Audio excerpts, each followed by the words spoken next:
এটা 15th August, independence ডের দিন আমরা মেট্রোতে গেছিলাম, মেট্রো ক্যাশ অ্যান্ড ক্যারি। এত বেশি গ্যাপ হয়ে যায় আমাদের মেট্রো যাওয়ার, প্রায় 8 মাস 9 মাস 1 বছর এরকম গ্যাপে গ্যাপে আমরা মেট্রো যাই, কিন্তু গেলে প্রচুর কিছু কিনে আনার থাকে আর কি। তো সেরকমই অনেক দিন পর এই 15th আগস্ট যাওয়া হলো। একদম পুজোর আগে টুকটাক শপিং করার ছিল নিজেদের জন্য, একে ওকে তাকে দেওয়ারও থাকে। এছাড়াও গ্রসারিজ তো রয়েছে।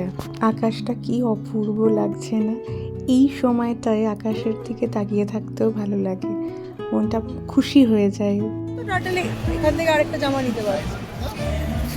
এই যে মা আসছেন 1 বছর পর, আমরা ছোট থেকে জেনে এসেছি যে আমাদের শ্রেষ্ঠ উৎসব দুর্গাপুজো, সকলে মিলে আমরা হই হই করব, আনন্দ করব।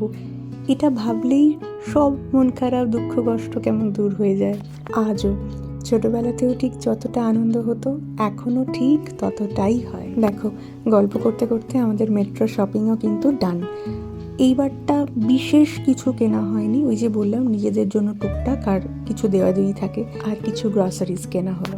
বাড়ি থেকে বেরোনোর সময় ওই নর্মালি ভাত ডাল মাছ এসব খেয়েই যাওয়া হয়েছে, কিন্তু মেট্রোর ভিতরে এতবার চক্কর মারা হয়েছে আমাদের খিদে পেয়ে গেছিলো। তো মেট্রো থেকে বেরিয়ে আমরা এক জায়গায় খেতে আসি, সেখানে গিয়ে খাওয়া হলো ফিশ ফ্রাই আর মেন কোর্সে পোলাও অ্যান্ড মাটন।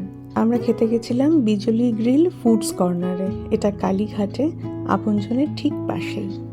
আর এই যে দেখছো কুর্তিটা, এটা আমার নতুন কুর্তি, ভেবেছিলাম পুজোয় ষষ্ঠী বা সপ্তমীতে পরবো, কিন্তু পরে ফেলেছি। যাই হোক, জমিয়ে খাওয়া দাওয়ার পর এবার ওঠার পালা। ঘড়িতে বাজে বিকেল 4:05। এবার আমরা বাড়ির পথে।